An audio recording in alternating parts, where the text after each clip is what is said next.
கீழே ஒருத்தர் அன்னதானம் பண்ணிட்டு இருக்காரு. எல்லாருக்கும் அவருக்கு அன்னதானம் பண்ணணும்னா ரொம்ப பிடிக்கும். ஸோ அதால அவர் அன்னதானம் பண்ணிட்டு இருக்காரு. இப்போ மேலே பார்த்தீங்கன்னா ஒரு பருந்து வந்து சாப்பிட்றதுக்காக ஒரு பாம்பை எடுத்துட்டு போயிட்டு இருக்கு. அந்த பாம்புல இருந்து ஒரு துளி விஷம் கீழே அன்னதானம் பண்ற இதில் போட்டுட்டாங்க. அது விழுந்துருச்சு. விழுந்த உடனே அங்கே இருக்கிறவங்க எல்லாரும் சாப்பிட்டாங்க. இப்போ அதில் ஒரு சிலர் இறந்து போயிட்டாங்க. இறந்த உடனே அந்த ஊர் ராஜா வந்து இனிமேல் நீங்கள் அன்னதானம் போடக்கூடாதுன்னு நிப்பாட்டியாச்சு. அன்னதானம் போடக்கூடாதுன்னு அவருக்கு அன்னதானம் போடுறது தான் அவருடைய லைஃபாகவே இருந்தது.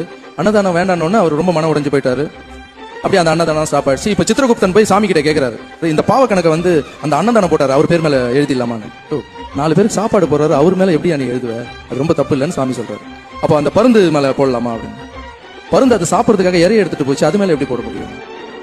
அப்போ பாம்பு மேல போடலாமா? அதுவே உயிருக்கு பயந்து துடிச்சிட்டு இருக்கு, அது மேல நீ எப்படி போடுவ?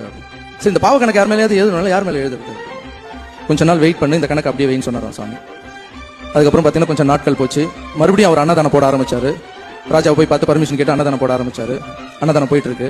அந்த ஊர்ல ஒரு 2 வயசானவங்க 1 வாரமா சாப்பிடாம, அப்பா இங்க யாரோ அன்னதானம் போடுறாங்களா, அது எந்த பக்கம் போகணும்னு கேட்டாங்க. அது 4 பேர் திண்ணில உட்காந்து பேசிட்டு இருக்காங்க. இப்போ அன்னதானமா, அந்த ரைட்ல போய் லெஃப்ட்ல கட் பண்ணுங்க, அங்க ஒரு ராஜா அன்னதானம் போட்டுட்டு இருக்காரு அப்படின்னு. இப்போ அவங்க 2 பேர் ஒரு 10 ஸ்டெப்ஸ் எடுத்து வச்ச உடனே அந்த 4 பேர் சொன்னாங்களாம், அன்னதானம் போய் சாப்பிடுங்க, ஆனா செத்துருவீங்க, உயிரோட இருக்க மாட்டீங்க அப்படின்னா. அந்த வயசானவங்க 2 பேர் சாப்பிட முடியாம திரும்பி போனாங்களாம். சாமி கூப்பிட்டாரு சித்திரகுப்தனை மேல வாங்க. அந்த பாவத்தை யார் மேல போடணும்னு கேட்டிருந்தல, அந்த 4 பேர் உட்காந்து சும்மா பேசியிருந்தாங்க பத்தியா.